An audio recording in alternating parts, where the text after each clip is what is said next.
బిస్మిల్లాహ్, అల్హమ్దులిల్లాహ్, వస్సలాతు వస్సలాము అలా రసూలిల్లాహ్. రండి ఖురాన్ మరియు నమాజ్ అర్థం చేసుకుందాం సులువైన పద్ధతిలో 3 నిమిషాల్లో. పాఠం 1b, గ్రామర్ మరియు అరబీ సంభాషణ యొక్క పరిచయం.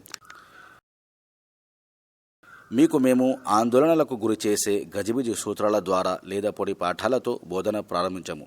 ఉదాహరణకు, హదా బైతున్ కబీరున్, ఈ పదాన్ని మీరు ఎప్పుడు ఉపయోగిస్తారు? బహుశా మీ పొరుగువాడు అరేబియన్ అయి ఉండి అతని పిల్లవాడు ఏడుస్తూ మీ వద్దకు వచ్చినప్పుడు మీరు అతన్ని ఎత్తుకొని మారాం చేస్తూ ఇలా చెప్తారు, షూఫ్ షూఫ్ హదా బైతున్ కబీర్.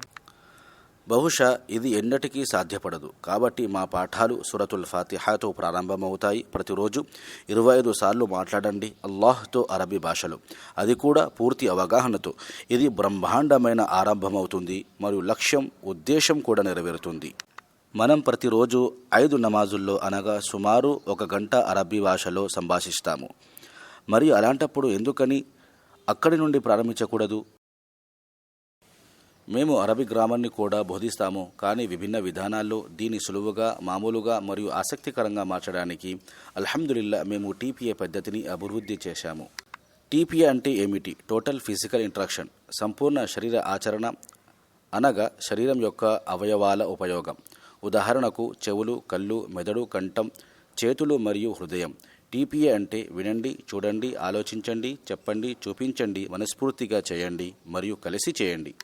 ఇప్పుడు మీరు నాతో పాటు పునరావృతం చేయండి. చేతి సైగలను ఉపయోగిస్తూ వినండి, చూడండి, ఆలోచించండి, చెప్పండి, చూపించండి, మనస్ఫూర్తిగా చేయండి మరియు కలిసి చేయండి. ఈ కోర్సులో టీపీఏ ద్వారా మీరు 50 పదాలు నేర్చుకుంటారు. ఇవి ఖురాన్ గ్రంథంలో 21,000 సార్లు ప్రస్తావించబడ్డాయి మరియు ఆ పదాలు ఇవి. తరువాత ఖురాన్ పదాల యొక్క గ్రామర్ను చూపించడానికి టీపీఐ చాలా ప్రయోజనకరంగా ఉంటుంది.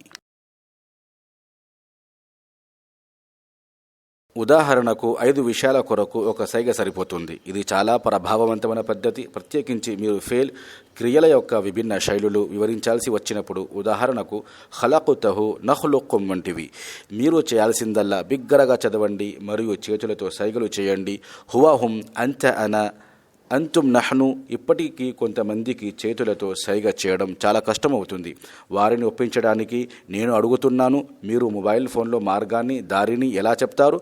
నేరుగా వెళ్ళండి, తర్వాత కుడివైపుకు తిరగండి. మీరు మీ చేతిని ఎందుకు కదిలిస్తున్నారు? ఎందుకంటే మన మెదడు ఇలాగే పనిచేస్తుంది. మెదడు విధానాన్ని ఉపయోగించండి సులభంగా మరియు త్వరగా నేర్చుకోవడానికి. కాబట్టి బి భాగాలను వదిలివేయవద్దు, అనగా 1B, 2B, 3B మొదలైనవి. టీపీఐ ద్వారా మీరు 50 పదాలు నేర్చుకుంటారు. అవి పవిత్ర ఖురాన్లో 21,000 సార్లు ఉపయోగించబడ్డాయి, అనగా 27% లేదా ప్రతి పంక్తి యొక్క 2 పదాలు. అంతేకాదు, మీరు ఈ 50 పదాల ఆధారంగా 200 వాక్యాలు నేర్చుకుంటారు. తద్వారా మీరు ఈ పదాలను అభ్యసించవచ్చు మరియు సంభాషణను కూడా ఆస్వాదించవచ్చు. జజాకుముల్లాహు ఖైర్.